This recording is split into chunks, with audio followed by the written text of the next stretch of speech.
It's Mark here, Madison Cork Dork, on my day off Thursday. Wow. Friday is obviously an important day, which is why I started out with that, apparently. And I have the inability to edit these videos, which makes it even more fun. So, I'm here to educate on different kinds of wines for Valentine's Day that you can try. And one of the ones that most people don't know about is Pedro Ximenez. And I know these are always backwards in these videos, but Pedro Ximenez, what is it? Is it someone who came up with this thing, maybe named the grape, maybe the style? And honestly, when you look further into this, you only come up with more confusion and more questions and less answers. We think that Pedro Ximenez was not a person, or if he was a very skilled vintner, possibly in the 17th century. We know that the grape primarily grows in the Andalusia region of Spain, that's southern Spain, although we also know that the grape has been grown, transported to Germany in the Rhine-Hessen area. I'm not sure exactly what the flavor is coming from there. And also in the 1830s, we know that Pedro Ximenez was grown or started to be grown in Australia in the late 1830s.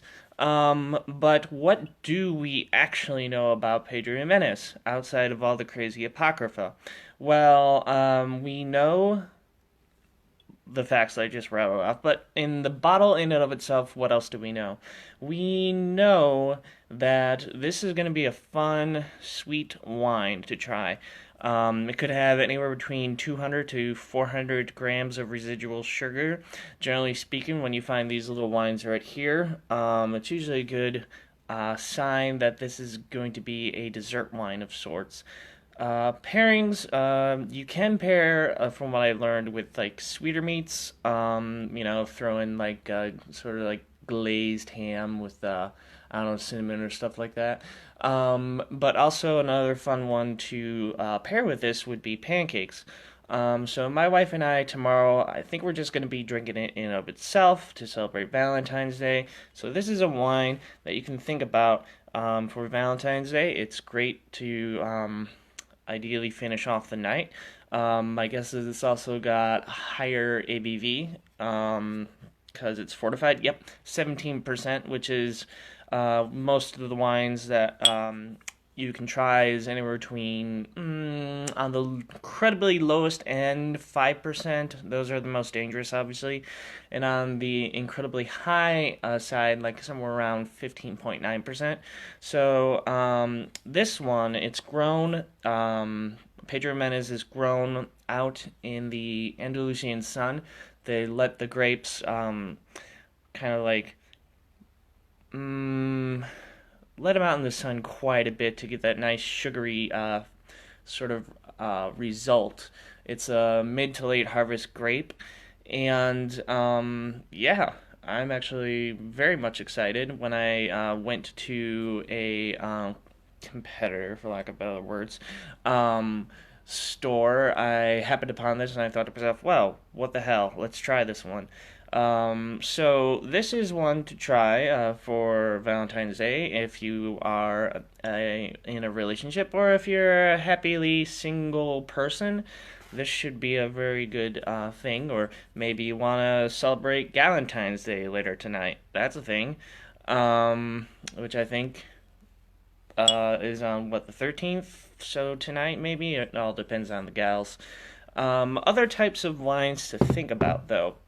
And if we want to go with the dessert wine as well, one of the other fun wines you can try is called ice wine. Generally speaking, grown in Germany, but it's a method that can also be grown pretty much anywhere where it gets really cold, like towards the end of the harvest season. So even Wisconsin, ice wine is made here in the Wallersheim winery.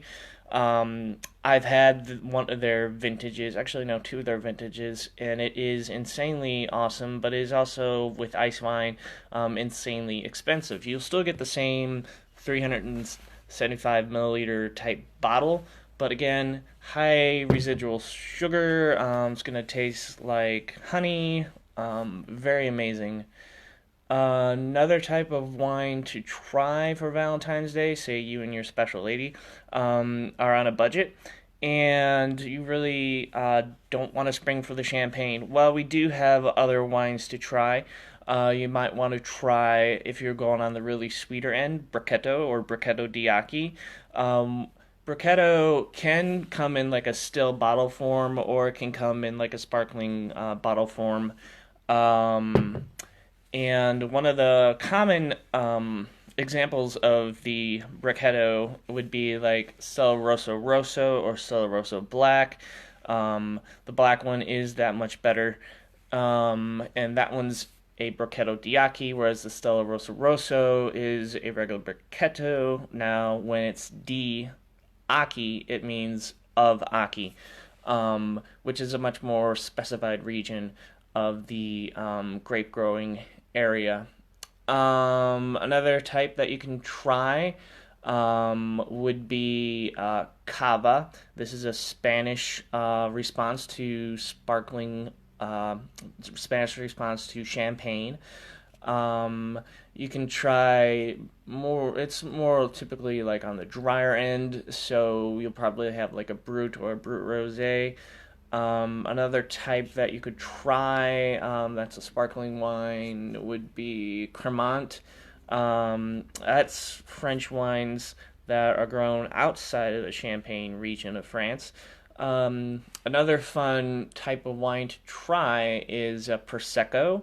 Prosecco is kind of the kind of semi dry, semi sweet. It kind of like is kind of like in the middle area. So Prosecco, one of the most common examples that you'll find is La Marca. You'll find that pretty much in every grocery store that you run into. It's like the number one selling Prosecco in the nation. So another common style that you can try. What else is going through my head regarding sparkling wines or dessert wines? You can try orange wine. Orange wine is something that's new and fantastic. It's made from the grape of orange muscat. You can find that through El Quadi. And also, we recently had my wife and I recently had El Quadi Red, which is made from red muscat grapes. Also very fun to try.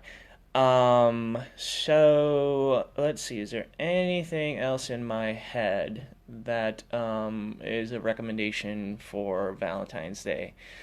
Um, well, I'm sure you'll find stuff that'll be just as fun. Again, don't necessarily need a spring for the champagne. You could be spending anywhere between 30 to upwards to gosh knows how much you want to spend. And unless you're celebrating something really huge, I probably would avoid that. Definitely not a first date kind of thing. Or a first Valentine's Day kind of thing. So, when it comes to types of glassware for these sparkling wines, you really have primarily two options. You have the flutes, which are the most common, and I know I've mentioned this before. That's one of the most popular options. Or you have the coupe, which is like the little round bowl kind of drinkware. So there are there's at least one advantage to each kind. One, the flute, you're going to get a lot of the bubbles, which a lot of people try to go for. And the coupe, you're going to have a better chance of smelling the wine and brings more out of it. Also, some more apocrypha. Supposedly, the coupe was formed to the shape of Marie Antoinette's breast. Again, probably apocrypha there.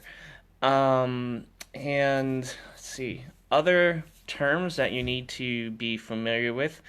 Spumante. Spumante has nothing to do with whether or not it is dry or sweet or what have you. Spumante is going to let you know that the bubbles are big and full. Whereas frizzante, that's going to be like you're going to have bubbles, but it's not going to be as big. So generally speaking, a frizzante would be like I had made mention, Riccardo Diacchi. Spumante would be something along the lines of champagne. Um, and if I were to hazard a guess, I would probably put cava in the spumante kind of style. So again, spumante doesn't have anything to do with the sweetness or the dryness of the wine. It has rather to do with the whether or not the bubbles are pretty much fuller, bigger than the frizzante. That's all I have for today. Again, a fun wine to try for Valentine's Day, whether you are in a committed relationship or if you're the stereotypical cat lady. Bless you. Bless you, cat lady. You stay true to yourself. Stay true to yourself. Heterosexual men are afraid to drink this kind of stuff by themselves. Well, by golly, stay true to yourself, cat lady. Yes, Pedro Ximenez, not really, most likely not a person, just a type of grape that primarily is grown in the southern region of Spain in Andalusia, let out in the hot Andalusian sun to give this an insanely sweetness to it, and between 200 to 400 grams of residual sugar. Okay, that's all for the day. Thank you. And Madison Cork Dork, out.